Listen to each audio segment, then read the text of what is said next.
Assalamualaikum warahmatullahi wabarakatuh. Selamat pagi. Kita jumpa lagi di psikologi dasar. Dan saat ini kita belajar tentang belajar dalam perspektif psikologi. Oke, kita langsung saja ke pengertiannya.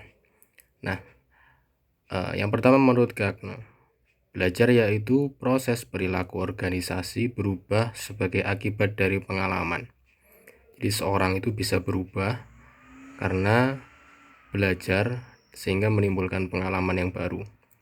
Yang kedua, menurut Tom Roth, yaitu belajar adalah perubahan jangka panjang dalam representasi atau asosiasi mental sebagai hasil dari pengalaman, dan hasil dari belajar tersebut disebut prestasi atau achievement.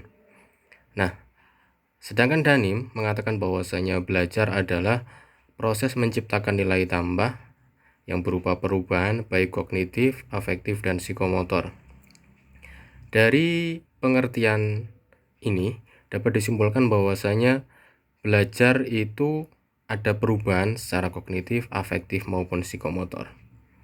Selanjutnya tentang hukum belajar menurut Thorndike. Yang pertama yaitu ada law of readiness, hukum kesiapan. Semakin siap seorang untuk belajar, maka hasilnya akan semakin maksimal.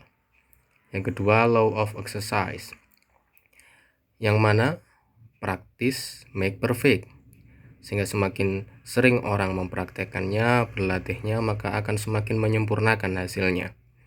Yang ketiga adalah law of effect, jadi belajar harus ada efeknya. Kalau belajar nggak ada efeknya, berarti ada yang keliru dalam belajarnya. Kemudian yang keempat adalah law of intensity, belajar harus intensif, harus butuh waktu, butuh continue, sehingga ada hasil yang maksimal.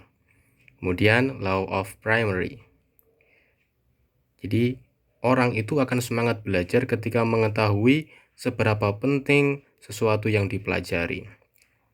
Kemudian law of recency, yaitu keterbaruan. Orang akan lebih tertarik hal baru daripada mengulang sesuatu yang masih atau yang sudah ia pelajari sebelumnya. Dan selanjutnya yaitu karakteristik proses belajar. Yang pertama yaitu purposeful process.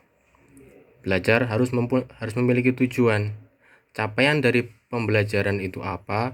Itu yang dikejar. Kemudian ada internal experience. Seorang yang merasa belajar itu penting bagi dirinya, maka dia akan semakin semangat. Kemudian multidimensi yang berupa aspek kognitif, afektif, dan psikomotor.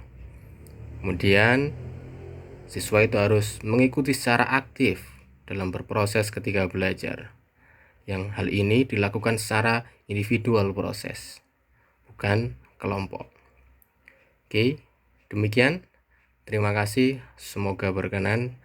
Assalamualaikum warahmatullahi wabarakatuh.